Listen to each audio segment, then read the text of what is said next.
playing around, dancing when I'm at the line of scrimmage. I'm going to try to treat you some knockback. So the Green Bay Packers, they just don't have it. They don't train the team that way.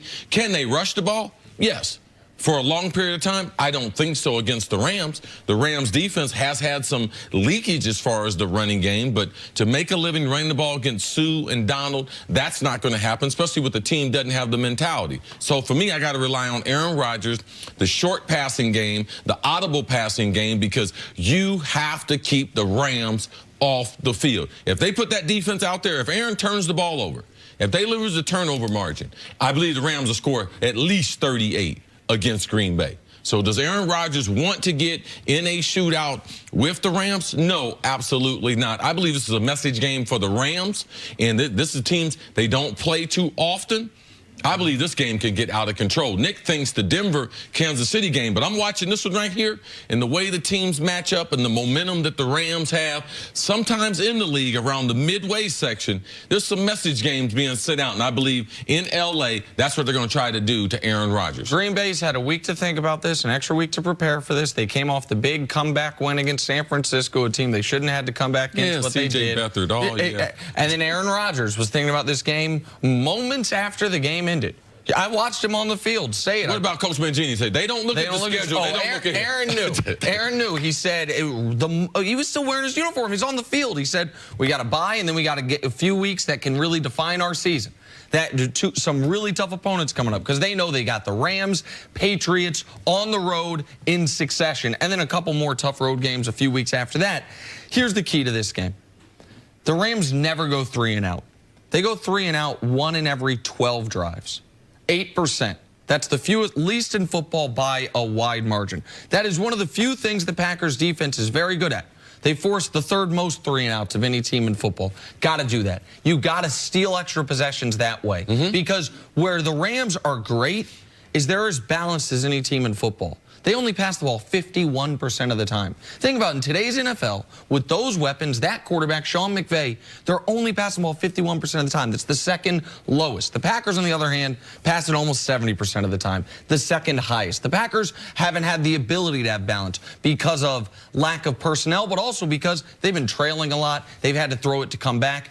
The Rams know they've got the best player on their team, the best offensive player on their team at least, is Todd Gurley.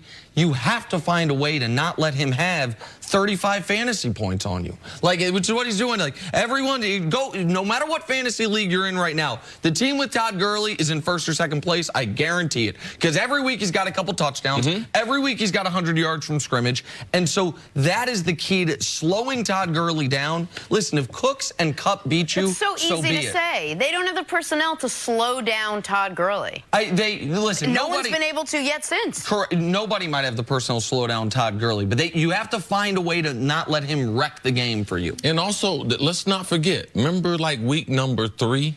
What was that a week of? Desperation. All right, so Green Bay, a week to think about it. Aaron Rodgers walking off the field in his uniform, thinking about it. Be careful. Now, I believe that the talent and how they play this game can get away, but when teams are desperate, that's when you see the big upsets. That's when you see the surprising results. But the Rams' ability to run the football, like they do a lot of things. It's really sexy, a lot of motion, a lot of stuff, but they really want to run the football. Their ability to continue and not have 3 and outs, I believe, plays in Sean McVay. He's got a photographic memory, and the more plays he can see, the more plays he can mat up his runs with his play-action pass. So, yes, they're going to run the ball, but their play-action pass, I believe, is going to be a big difference in this game. What does it say about these two teams that the Packers are such tremendous underdogs? I'm so glad you asked that question, because I was about to answer that question without you even asking. It was the perfect, like, this is, I know it's going to sound like a broken record for me, but it is an abject organizational failure that the Green Bay Packers with a healthy Aaron Rodgers would ever be essentially double-digit underdogs against anyone other than the NFC Pro Bowl team. Like, are you kidding me? You're not ravaged by injuries. This is your team. Like, basically, the team you wanted to go into the season with is the team you have right now in Green Bay. And you are, at the midway point of your season, coming off a bye in a critical game, and the smart guys in the desert say, oh, this team's 9.5 points better than you?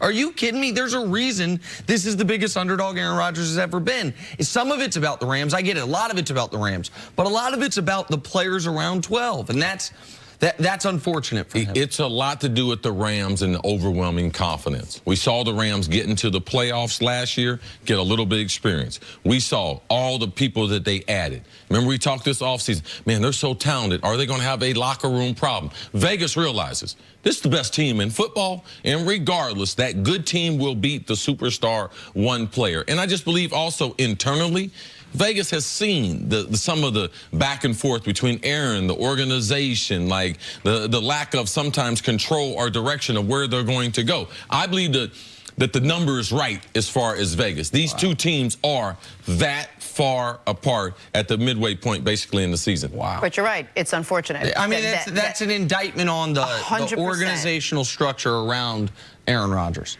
All right, got to take a break. Coming up, is the Saints-Vikings matchup a revenge game for Drew Brees? That's next on First Things First.